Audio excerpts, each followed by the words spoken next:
Hey guys, so here's the next week's makeup tray, starting off with the IT Cosmetics Bye Bye Foundation. I feel like I reviewed this a long time ago before they repackaged it and rebranded it.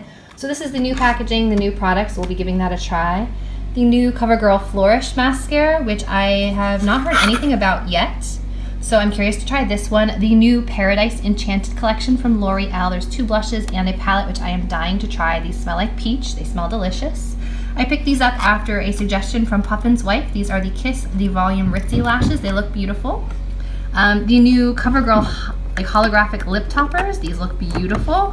I've also been into the dewy skin look, so I picked up 2 Hourglass Ambient lighting powders to give me that glowy look. Physicians Formula launched some new lip products. This is one of them we're going to be trying. LA Splash came out with the Hydro Liquid Shadow, so I'm dying to try these. And finally, Crayola and Sally Hansen expanded their Insta-Dry Polish line, and I have these 3 shades to try, very springy. So this is what I'll be trying for the next couple weeks. Stay tuned for my wrap-up video.